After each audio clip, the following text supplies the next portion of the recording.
Pernah kepikiran nggak? Gimana sih caranya dana pendidikan yang triliunan rupiah itu dikelola di ribuan sekolah di seluruh Indonesia? Nah, baru-baru ini ada peraturan baru, Permendikdasmen nomor 27 tahun 2025, yang mencoba menjawab tantangan besar itu. Yuk kita bedah tuntas bareng-bareng apa isinya. Kita semua tahu ya, ngelola dana sekolah itu bukan main rumitnya. Ada perencanaan, ada penggunaan, sampai pelaporannya yang seringkali bikin pusing para pengelola sekolah. Pertanyaannya kan selalu itu-itu aja. Gimana caranya kita bisa yakin kalau setiap rupiah yang dikasih ke sekolah itu benar-benar nyampe dan bermanfaat buat siswa di kelas? Ini soal akuntabilitas. Dan yang lebih penting, soal efektivitas. Dan jawaban itu teman-teman hadir dalam bentuk sebuah lembaga baru yang memang dirancang khusus untuk jadi solusi dari berbagai masalah pengelolaan dana pendidikan ini. Oke, sekarang mari kita kenalan lebih dekat sama lembaga baru ini. Namanya adalah Balai SDSP, sebuah pusat dukungan yang didedikasikan sepenuhnya untuk sekolah-sekolah kita.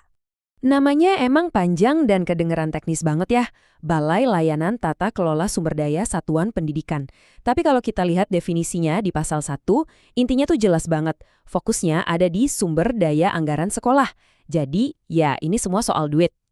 Misi resminya, ini kalau kita kutip langsung dari peraturannya, itu menggarisbawahi 3 kata kunci yang, ini penting banget. Efektif, efisien, dan akuntabel. Inilah tujuan akhir yang mau dicapai. Biar gampang, bayangin aja Balai SDSP ini kayak pelatih keuangan atau mentor buat para kepala sekolah. Mereka ada di sana untuk mendampingi dan ngebantuin, bukan cuma buat ngawasin dan nagih laporan. Oke, sekarang kita masuk ke bagian dagingnya nih. Apa aja sih sebenarnya yang bakal dikerjain sama Balai SDSP ini? Jadi, di pasal 4 itu dirinci banget ada 6 fungsi utama. Dan ini kayak siklus yang lengkap gitu. Mulai dari hulunya, yaitu mengembangkan model pengelolaan yang lebih baik dan memetakan kebutuhan real di lapangan. Habis itu, mereka turun langsung, ngasih fasilitasi dan dukungan. Nah, yang menarik, mereka juga bakal mengelola sistem informasi terpusat biar datanya lebih transparan. Terakhir, mereka membangun kemitraan dan tentu saja melakukan monitoring serta evaluasi biar semuanya berjalan efektif. Terus siapa sih orang-orang di balik lembaga baru ini? Yuk kita intip gimana strukturnya dirancang untuk bisa mencapai tujuan besar tadi. Nah, kalau kita lihat strukturnya, ini menarik banget loh. Strukturnya itu sengaja dibuat ramping dan sangat fokus. Dipimpin oleh seorang kepala, terus didukung sama 1 unit administrasi dan para staf ahli. Ini nunjukin desain yang sengaja dibuat efisien, nggak bertele-tele. Angka ini jangan dianggap sepele ya. Menurut pasal 11, Kepala Balai SDSP itu kan pejabat eselon 3.A. Nah, dalam hierarki birokrasi kita, ini artinya posisinya cukup tinggi dan punya wewenang yang signifikan untuk membuat keputusan strategis dan mendorong perubahan. Di dalam balai ini, timnya itu kayak dibagi 2. Ada yang namanya jabatan fungsional. Nah, ini otaknya, para ahlinya yang ngasih analisis dan keahlian teknis. Terus ada jabatan pelaksana yang mastiin semua operasional dan pelayanan publiknya jalan lancar.